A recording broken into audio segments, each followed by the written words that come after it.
सी set में aptitude का test किया जाता है और एप्टीट्यूड डेवलप होता है, उसको कहीं से हम लिखे हुए को पढ़ नहीं सकते, याद नहीं कर सकते हैं। और एप्टीट्यूड डेवलप होता है प्रैक्टिस से। जब हम बार बार प्रैक्टिस करेंगे तो हमारे एप्टीट्यूड सही होते हैं। तो आपको जो 2026 के लिए सी सेट की तैयारी करनी है वो एक स्ट्रेटेजी के अनुसार करनी है। स्ट्रेटेजी क्या रखनी है आपको?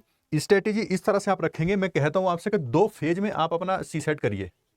2 फेज में मतलब एक बार फर्स्ट फेज में आप उसके बेसिक पढ़िए, जो भी आपके टॉपिक्स हैं, जो सी सेट के रीजनिंग के हों या मैथ्स के, उनके बेसिक्स एक बार क्लियर करिए। तो इससे क्या होगा, आपका डेली रूटीन में रहेगा सी सेट। और डेली रूटीन में जब बेसिक हो जाएंगे उसके बाद आप एडवांस पे जा सकते हैं। और एडवांस पोर्शन में जब आप एडवांस कर रहे होंगे सी सेट का, उसी टाइम पर आपको पीवाईक्यू लगाना है। तो इससे क्या होगा, आप डेली उसके रूटीन में रहेंगे। और डेली रूटीन में रहने का फायदा क्या है सी सेट के? एक तो फायदा यह है कि जब आप जीएस पढ़ रहे होंगे, जीएस की तैयारी चल रही होगी, उसके साथ साथ आप सी सेट का बेसिक कर रहे होंगे, तो आपका जो दिमाग का टेस्ट है वो भी चेंज होगा। जब आप जीएस पढ़ते पढ़ते बोर हो जाएंगे तो मैथ या रीजनिंग करेंगे तो दिमाग का टेस्ट चेंज होगा और आपका एप्टीट्यूड बढ़ेगा। आपका दिमाग जो है अलग तरह से थिंक करना स्टार्ट कर देगा। फिर जब आप यहां पर जीएस पढ़ लेंगे, फिर बेसिक आपका सी सेट हो जाएगा। अब आप पीवाईक्यू लगाएंगे, एडवांस लेवल का सी सेट करेंगे दूसरे फेज में।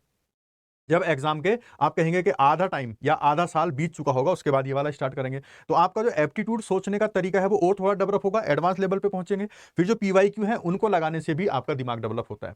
तो आप अपनी तैयारी को इस तरह से स्मार्ट वे में लेके जाइए। उसके लिए अनअकैडमी आपके लिए लेकर आया है 50% ऑफ और 6 महीने के फ्री एक्सटेंशन के साथ मात्र 22,999 में सब्सक्रिप्शन प्लान, जिसमें आपको कंप्लीट सिलेबस का कवरेज होगा। उसके साथ साथ आपको जीएस, सीसेट, टेस्ट सीरीज सब मिलेंगी, प्री और मेंस की टेस्ट सीरीज आपकी मिलेंगी और आंसर राइटिंग का एवोल्यूशन होगा और उसके साथ साथ 1-to-1 मेंटरशिप होगी। तो देर ना करते हुए लिंक डिस्क्रिप्शन में है, जाके ज्वाइन करिए। Thanks for watching.